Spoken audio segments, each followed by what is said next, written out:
Hello and welcome to another episode of the Golden Boots podcast. This is Jorge Gonzalez. Our podcast is all about soccer, all things soccer. We love soccer. For episode 25, we have Jason Osborne. Jason is originally from Leicester, England. He spent 3 years at Derby County FC. In 2001, he won the English Premier League Reserve Championship. Later on, he went to play college at Stetson University, where he was named to the Athletic Sun 2000 to 2009 All-Decade Team. In 2015, he was inducted to the Stetson University Hall of Fame. In his coaching career, he's been part of the USDA Club Charlotte Independence Team, the North Carolina Olympic Development Coaching Staff, and an assistant head coach at Gardner-Webb. He's been part of the UNC Charlotte coaching staff for the last 9 years. And in 2019, he was named one of the top assistant coaches in the country by College Soccer News. Jason, it is an honor to have you here. I can go on and on about just all your accomplishments. I think you you populated a small planet too. I mean, you discovered all these other things. You're going to make my mum and dad feel so proud right now. It feels like my eulogy. I feel like there's any flowers coming out. No, I appreciate it. Thanks for having me. This place is great. No, really cool. Thank you for coming on. We haven't had someone with so much experience to come on. I don't know if that sounds like a good thing or a bad thing to you. You feel old. Nice. Tell us what's been the best part of your 2021 so far. I think it's getting back to relative normality with the team and getting the boys back and training at the college level. 20 and knowing that there's games coming up. Okay, big one. That's exciting, right? Yeah, I think some of these guys haven't played a game in over a year and they're itching. I think it is. So yeah, they're just chomping at the bit every single week, just like when's the next game? When's the next game? And unfortunately, we've had a couple of games cancelled. Because of testing. Yeah, I've seen that. But we've got a great game coming up this week against Duke on Friday. So, sending you all the positive vibes. Yes, absolutely. Nice. Well, our podcast, we like to bring in different people from the area and kind of have them highlight their story. We talk all things soccer. So I wanted you to kind of give us a little bit about your background, where you started at. Yeah, I mean, obviously I'm from England. So I started playing soccer at a very young age in another country. So my experiences are a little bit different than probably a lot of people locally here. Made the decision at about 14 years old to leave home. Okay. And pursue my dream to try and become a professional soccer player, moving in with another family and playing for Derby, as you mentioned earlier. And then at 18 was told that I wasn't going to get a long contract, a professional contract with the club, and was fortunate enough to have the opportunity to come to America. Yeah, how did that pan out? Well, it was, the PFA, the Players Football Association in England, they have exit strategies to help a lot of the players that get released by professional clubs. Okay. They put on a big showcase in Manchester University, and a lot of American coaches literally showed up, liked you, and signed you, and you flew out here. It was pretty old school back in the day. Internet was still making those noises when you were logging in. I mean, it was. Did you have the 10,000 free hours of AOL? Did you see that coming to your mail? No, everything was by phone and letters, and it was a lot slower. But I had one school in Florida, and being British, you probably know British people love Florida, so I jumped at that chance. So Stetson was a great 4 years. I really enjoyed it. Nice. What were the biggest shocks to you when you came here? I think I've been to America on vacation, so I kind of knew it, but you didn't. You were just in and out. I think when you come over here for good, I don't think you really understand the size of the country, just how big everything is. Yeah. The lack of sidewalks was kind of crazy, and people just kind of go and do their thing, get back in the car, and then leave. Yeah. I'm used to a culture where you were kind of getting on and off buses and walking to different places. So that was kind of peculiar. And then I think going straight from England to America, I came over at 18, and at 16 you're kind of left to catch buses and be very independent. And coming over here at 18, I was still watching a lot of people still relying upon their parents for a lot of things, just because that's how the culture is, Yeah. As soon as they go to college, they kick them out. Yeah. You know what I mean? But up until then, they're kind of left at home with their families. So that was a little bit different. But no, I think just everyone was just so happy in Florida and here. The weather's nice, things are going great. The country's great, and I think where I was from a little bit, it can be dark at like 3 o'clock in the afternoon, and you just kind of it should be nice. So, but yeah, it was a great. You picked a great state to go to then as well. It was fun. It was fun. I think my conception, misconception about Florida was that it wasn't just a vacation the whole time. I never actually worked a day in Florida, so I couldn't tell you what it likes to work down there. But to go there for college was pretty fun. Nice, awesome. So tell us a little bit about those 4 years at Stetson. What was the atmosphere, the culture of college soccer like for you? Yeah, I think the team had a good blend of international players and domestic players. All guys that wanted to do well. Stetson's a good academic school as well, so there was kind of a mixture of players that were there getting a good degree and then trying to do as well as they could in sports, and other guys that were there for sports and then just trying to get a degree on the side. You know, there was a good balance. But just like most college programs, super close team, coach that cared about you, wanted to push you. Nice. And we had some good years. We had a couple of down years, but a couple of good years. And it was, most of the guys that go to college, they're the guys that are going to be in your wedding. They're the guys that you're going to be calling up when you need someone to talk to. So they're the guys that I speak to a lot. It's kind of like a great way to just build a bond and a friendship with people for life, right? Yeah, your relationships get stronger because you kind of go into battle with them every week, Yeah. and it strengthens that bond together. Yeah. And you get time to socialize together, and you live with them as well. So Yeah. they become your best. Which I always find interesting when people say like they saw like players screaming at each other and then 2 minutes later like they're all friends. I'm like, that's just how it is. Yeah, you know what I'm saying? absolutely, yeah. It's like You get caught up in the moment. Yeah, it's like family. Families argue, but they love each other, so it's the same rationale. Yeah. Is there a big difference from when you played to now, like in terms of the college style of playing? Yeah, I think now I'm older, it feels faster. Sometimes I'll join in training and I look back at the practice session video and I think, bloody hell, how slow are you? You know what I mean? These guys are so athletic and they're so sharp and big and strong. But when I was playing, I think just the whole feel of college soccer, the technology has come so far since 2001. Yeah. You can now watch anybody in the country if you have the right software. The GPS monitoring and tracking data is everybody's got that now as well. So the game has progressed to a more modern connection with the player. Players are more inquisitive about opponents, about their data, about fitness, health. Yeah. And, back when we were playing, it was just like, all right, put your boots on, let's go. Yeah. Let's go and play. It's very interesting, and I feel like it continues to go that way where, like, a lot of the assessment of a player is going to be a lot of analytics, which I think is great, but there's one thing that you can never measure, and that's mentality, Yeah, and I think analytics are, you can spin analytics whichever way you want. That's true, that's a you're a good Liverpool fan, right? Yeah. So Thiago, for example, Yeah. he's a wonderful one for analytics. Connects more passes than anybody, but is that what Liverpool need to go side to side and backwards, or do they need a centre midfielder that's going to take a bit more risks and play forward a bit quicker? Yeah. So analytics go out the window there because they're not doing as well when he's playing. So That's a great debate that I was talking to somebody about recently. Just how can Klopp's style of play be more? Does Thiago need to adjust more, or does Klopp's system need to adjust more? So it's an interesting topic. It's another podcast. Yeah. Nice. So then tell us about like being named. Obviously you were a great player during your time there because they inducted you into the Athletics Hall of Fame. I mean, like, they don't just take any player and do that. What is that experience like? It's a very humbling experience. I don't know. I spoke to the athletic director at the time, and it was an honour to receive it. It was so far removed from my playing days. Maybe when I was 19 years old, they'd have given it me. It would have been okay. Wow, this is great. But I think now my playing days are so far gone.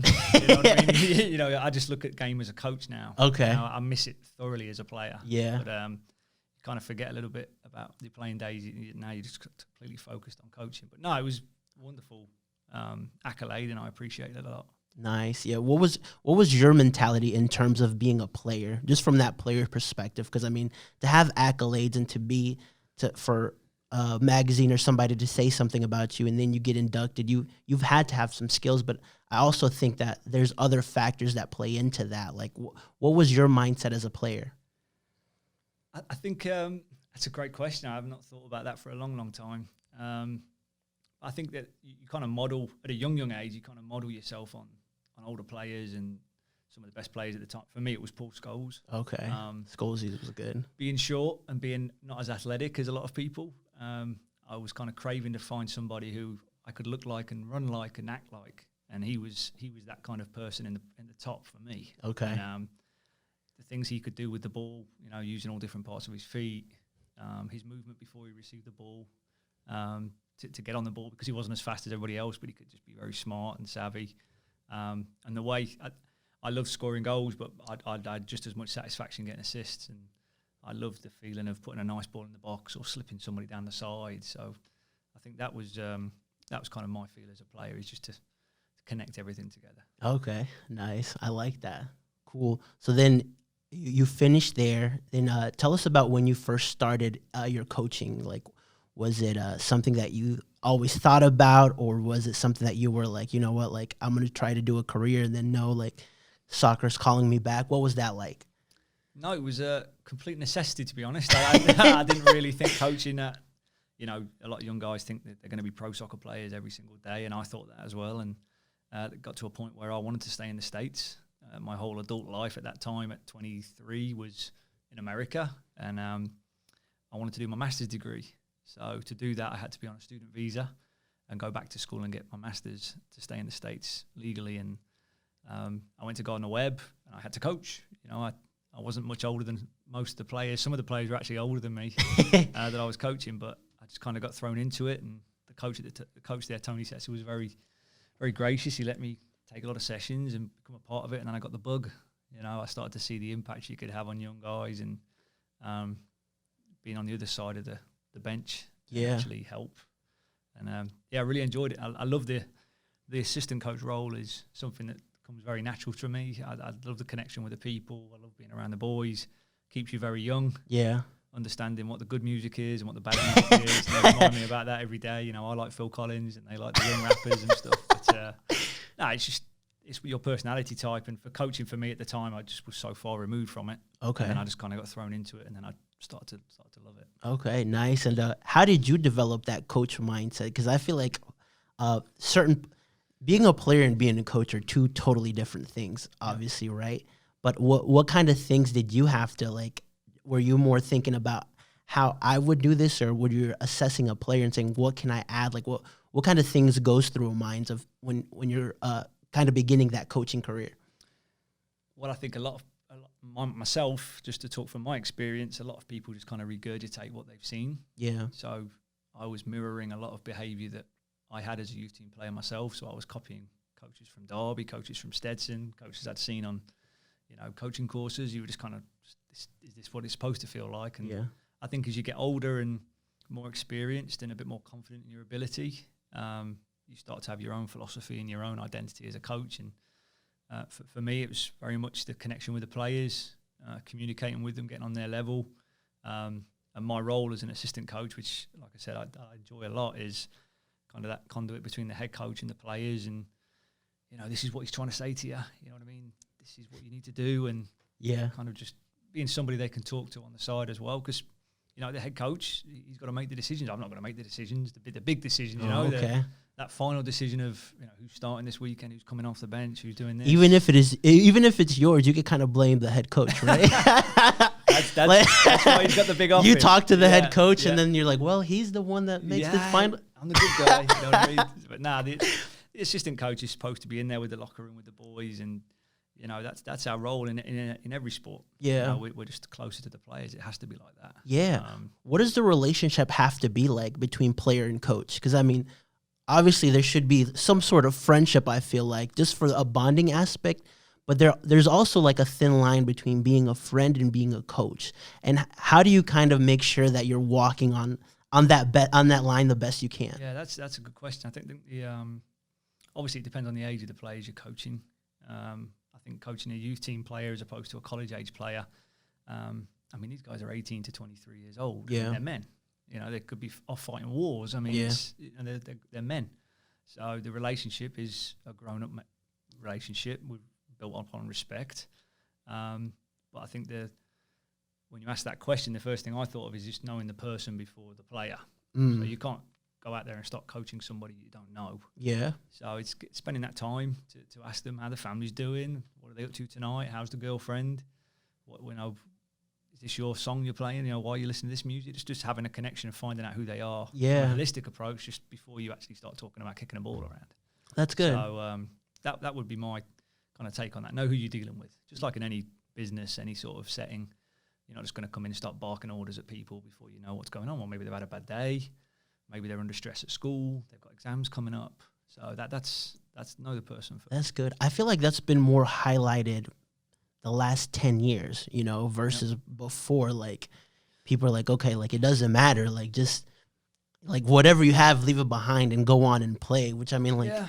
Well, I think that I think this generation are getting a raw deal. Everybody's saying there's this snowflake culture. And everybody wants their own individuality, and you know they're a bit high maintenance. And that was newsflash. It was around when I was around. You know, I was surrounded by a lot of snowflakes. I will confess I was probably a snowflake from time to time. You know, that's going to happen. So I think now we've got to compete for airtime a little bit more as coaches and parents and teachers, and that's good. Now you've got to deal with Twitter and Instagram and Netflix, and you know it's just punching these kids in the face non-stop, and it's at their fingertips, you know. So you've got to compete for that. Yeah, it's like if you have a great game and everybody notices, like you will see that, right? But if you have a bad game and you'll still see that. So like I feel like that emotion is heightened a little bit just because it's so in our face. Yep, and we spent a lot of time at Charlotte talking about that. We want to. Kevin, the head coach, you know, he's a very modern, progressive coach. We understand what's going on in these young guys' lives. We've all got young kids that aren't going through it ourselves, but to be a 15 to 20-year-old now in this world, there's so many distractions, so much going on. Yeah. And so we're trying very hard to make sure we're cognizant of that when we're coaching and talking about our team. That's really good. I like that. I heard a quote once that said, like, people don't care how much you know until they know how much you care. And I'm like, that's really good because, like, exactly what you're talking about, you know, like, you can't just bark orders. Of course, people will listen to you. Like, if a boss comes and tells you to do something, you're going to do it. Yep. But if you have a relationship with them and like, they tell you to do something, you almost want to, like, die on the field for them, right? How well do you want to do it? Yeah, that's the perfect word. Like, how well do you want to perform? Like, and I think great coaches do that for you. Like, I know we touched on a little bit about Liverpool, but like Klopp has done that for a lot of players in that Liverpool squad. Yeah, I think we spoke earlier. We were so fortunate to have Liverpool at our facility, and you know, Klopp's out there with these world talented players, and they're all coming back from the World Cup, kind of filtering in, and our players were there, and the coaching staff were there to watch, and it was just amazing to watch them go to work. And you know, there was no doubt he was in control of that group. You know, not by fear or by the volume of his voice, but just they understood that this is how it is. This is Klopp's going to tell us how to do it. We're going to follow him, but we believe in him. And it was a great moment with Sadio Mane. He felt like he got fouled a little bit, and Klopp said, "Welcome back to welcome back to Liverpool."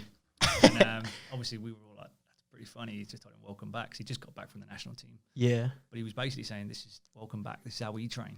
This is how we kind of treat each other and how we compete together.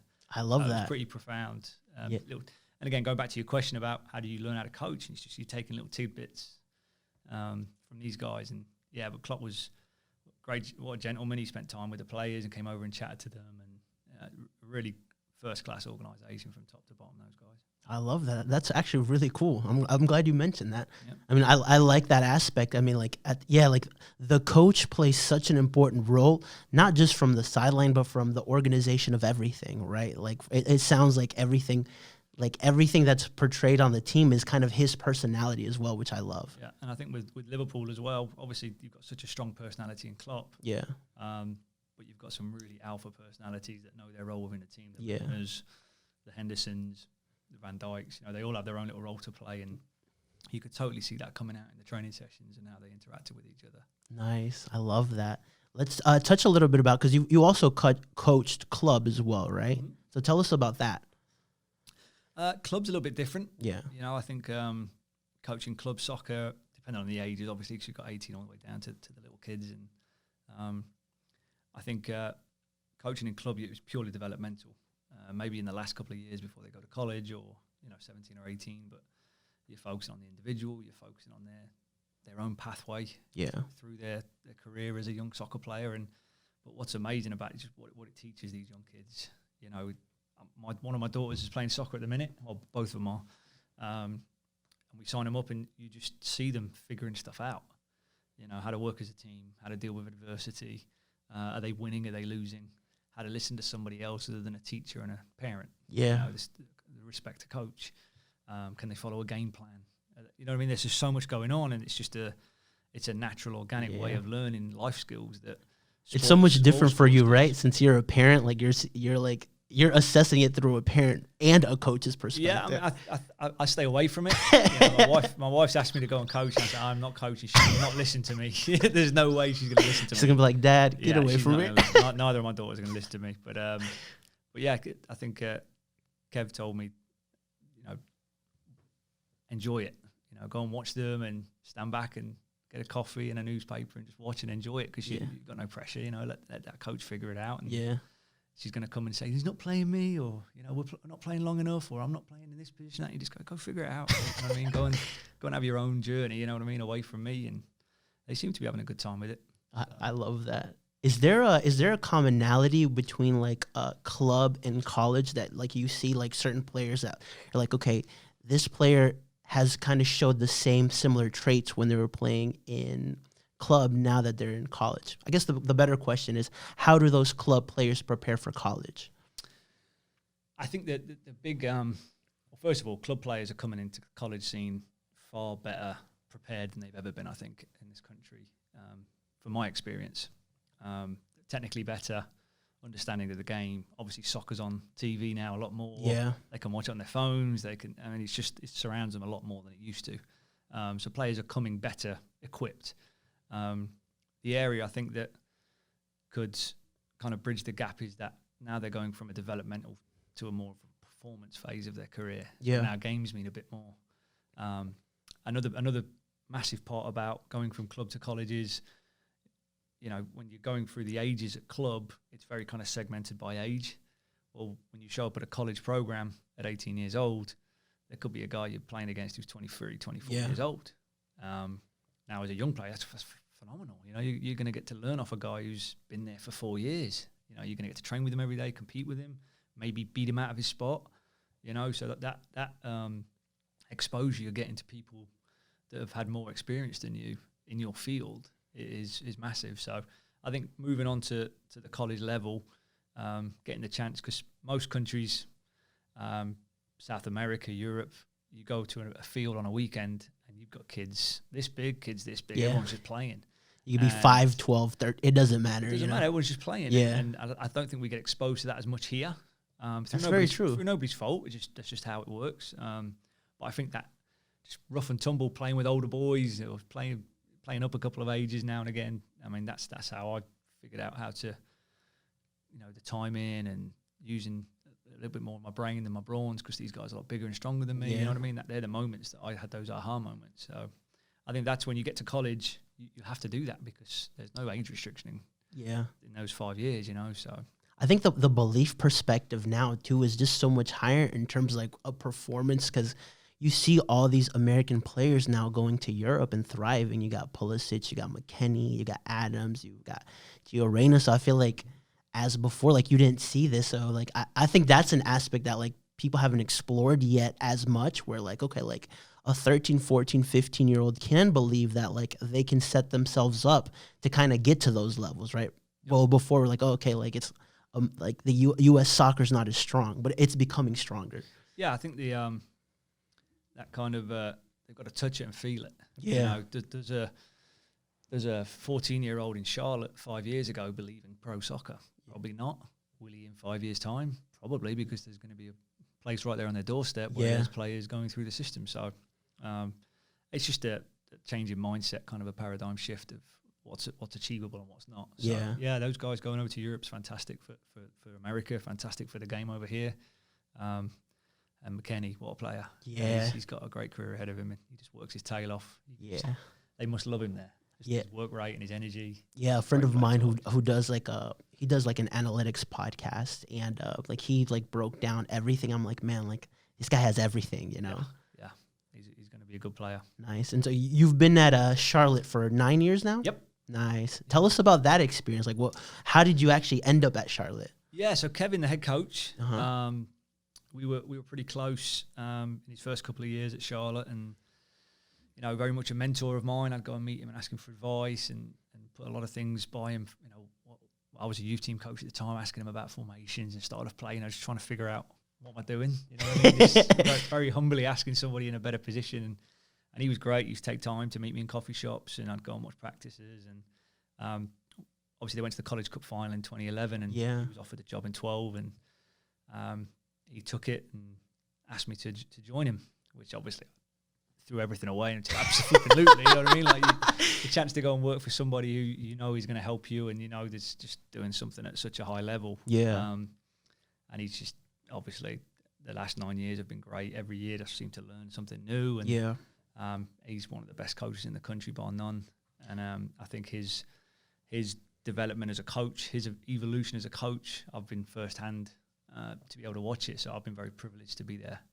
And obviously the last 9-10 years have been the most successful kind of tenure in Charlotte history. Yeah. So I wanted to ask you about that, because I feel like after that 2011 final, which, I mean, unfortunately they lost it, but like that gave kind of a different perspective to UNC Charlotte Soccer. Yeah. You know, I feel like it wasn't as I don't want to say respected, but like it wasn't as known or as recognized, but like what that team did just set such a standard that like, okay, like I feel like it kind of evolved, and like what you're saying now, like you see like that, you can always go back to that, like look at what this team has done, like we can achieve that. Yeah, absolutely. No, I think the way that teams treat you is differently as well. They're like, wow, this team must be pretty good, because that's what they did last year. And you know, we had to evolve as a team as well.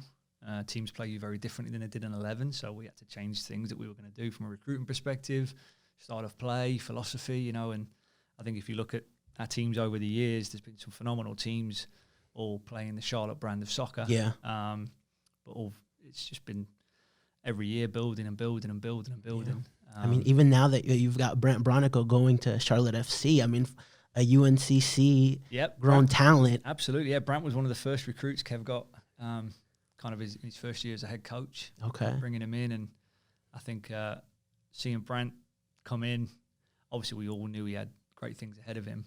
But I think Brant's biggest achievement at Charlotte for me was he had to really evolve as a player in terms of his training habits. It was a big one for him. Okay. He would, you know, some of these guys, some call themselves gamers and ballers, and I don't need to train that hard. You know, he's gonna watch this and he's gonna say, "Oh, I can't believe you said that. I just got signed a new contract with Charlotte." And obviously now he's a very good trainer. But as an 18-year-old freshman, wet behind the ears, he was, you know, day before a game, kind of socks around his ankles kind of guy. You know what I mean? And but to be fair to him, by his senior year, he was flying. He was on another level. Nice. I mean, he had everything you wanted. He could go and build. He could join in the attack. He had that special moment in him to win a game for you. What did you guys kind of do? Because, I mean, a lot of that has to do with the player, right? Like how serious you take it. Like, okay, like what's your mindset going into that? But like as a coach, how do you develop somebody like that? From, I mean, like it sounds like from when he got in to when he left, totally different person. I mean, the talent's always there. Yep. You know, it's like what kind of things does a coach implement? I think, you know, Kev has done a great job with our culture over the years. You know, and it's very easy to talk about a culture and stick words up on the wall and then put the rules up and then, okay, we're going to go train. Yeah. It's very difficult to hold those standards and those expected behaviours and every single day, and then get 27 guys to believe in them. Yeah. You know, you don't just snap your fingers and that's happening. So it's a lot of time spent with the individual, a lot of time spent as a group. You know, I think with Brant, he came back after his first year, had a good first freshman year, played real well, had a lot of minutes, and I think he came back for his second year and he thought it was just going to happen again. And, you know, he had to be talked to. You know, you have to sit down and know the reason why you're going to be successful is because the hard work you're going to put forward, you know, training habits, doing the right stuff away from us, taking care of your body, doing the right weights.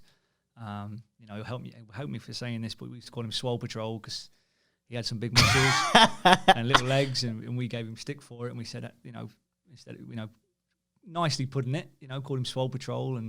But we said, you know, you've got to be a well-rounded athlete. Yeah. You know, soccer players don't look like muscles at the top and skinny legs. You've got to be completely well-rounded. So he took that on board and changed the way he kind of regimented his workouts. And so that's, you kind of make these little marginal gains with a player and, you know, that's the amazing thing about college. You have them for 4 years if they want, you know, and you can get to really invest in a person and watch them grow. And that's what I enjoy, you know. And I was very excited about Brant signing for Charlotte, but the same day he was getting married. Yeah. You know, and he met her at Charlotte. She was a soccer player, and I remember those two dating and watching them walk to training together. You know what I mean? So it's a whole story. It's a lifetime, you know. So I'm super proud of Brant, and I know Kevin is as well. And I think he's going to be great for Charlotte. Nice. I love that. It's like these anecdotes that you don't get like anywhere else. He's going to kill me for the 12. Oh man, now we know his nickname. Yeah, he has the called grind set. That's his. Obviously to have a good mindset, but he likes to grind. I love that. He called himself grind set. Nice. Tell us about like in terms of like recruiting players. Obviously, you can't get into too many details, but like, what are some things that you think college coaches look for? Anyone that's 14, 15, 16 developing, like, what is a recruiter looking at? Because I think this is just my perspective. Like, obviously, there's a lot of talented players out there. So like the talent pool's out there, but what makes certain players stick out, or what makes a recruiter say, you know what, like, let me see what this player is about? That's a good question. I think that's going to be very different for different people in different programs. You know, I think a lot of it goes back to your culture and your philosophy and what you as a team stand for. Obviously, once you've created that identity and you're sure about it and you believe in it 100%, recruiting becomes very easy because you get to find players that exude those qualities. There's certain things that you can say, right, can he do that? Can he be taught? Is he teachable?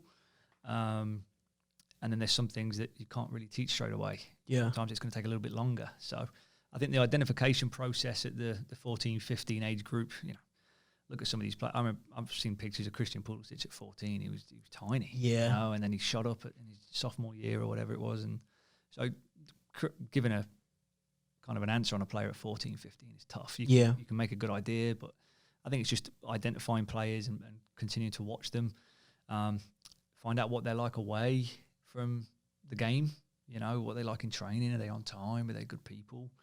What does the coach get to say about him? Find out about the family, you know, chat to the parents. So it's kind of creating that whole profile of a player as opposed to just, you know, I guess the good one is the Man City Liverpool game this weekend. It's very easy to see who the best couple of players were on that day. Yeah. Not Liverpool players. Definitely not Alisson. Definitely not Liverpool players. But do you know who they are away from the field? Yeah. And are they going to actually come to your environment and be successful and be able to do what they can do there at your environment? So I've seen some very, very good players, but I don't think could come to where we are and do what we do. Wow. So. Nice. I'll flip it on you then. What if you were, knowing what you know now, if you were a player at 15, 16 trying to get to that college level and get recruited, what would you be doing? Giving away a lot of secrets here. Well, I mean, like, I obviously, like, there's certain things you can't say, but just keep it. Absolutely. I think the easy one is I'd try very hard in every moment. You know, I think what the pandemic showed is at the minute we're in a dead period for Division 1, so we can't even actually go and watch players physically play. We can watch video, but we can't just walk up to a field and watch a kid play. So when you have chance to play, compete, go after it. You know, don't because it's a Sunday afternoon game, you don't think anybody's watching, kind of take a day off. Just put yourself out there and try, which sounds very cliche and obvious, but you'll be surprised. Yeah. You know? So, and then treat people with the way you want to be treated. You know, you can be walking through a showcase tournament, and I'm still recruiting, even if you're not playing a soccer game. I'm still watching. You know, I'm still seeing. You know, how are you acting? Are you sitting on the sideline? Behaving, you know, how are you conducting yourself with the coach and your teammates? So I think it's just be yourself, but understand that, you know, you're being watched, and understand that these guys it's not like I'm just asking you to come play pickup. We're asking you to come into our environment that we've spent a long time creating. Yeah. And it's a privilege, and you've worked hard enough, but don't stop, keep going. Yeah. I like that. You touched on exactly what I wanted, because I mean, I think there's a misconception that if you're talented, like, everybody's going to be after you. But the reality is, like, you don't understand how big a talent pool can be, right? And like coaches aren't just looking for somebody who's really good. Like there's, I think like character has a lot to say about somebody, you know? Because I mean, like even like we've referenced Liverpool like 15 times already, but like there's certain players that aren't the most talented, but like the work ethic that they have in the team like make up for that, you know? So some of the best players that have ever played at Charlotte, technically or might not be the best soccer players, but the effectiveness they have and the impact they have on a game and how they bring other people around them to another level. It's so profound on a soccer team because it's a team sport. And I think the thing that we've been really successful at Charlotte is the power of the collective. And so when you're talking about those individuals, Jordan Henderson slaps you in the face. Yep.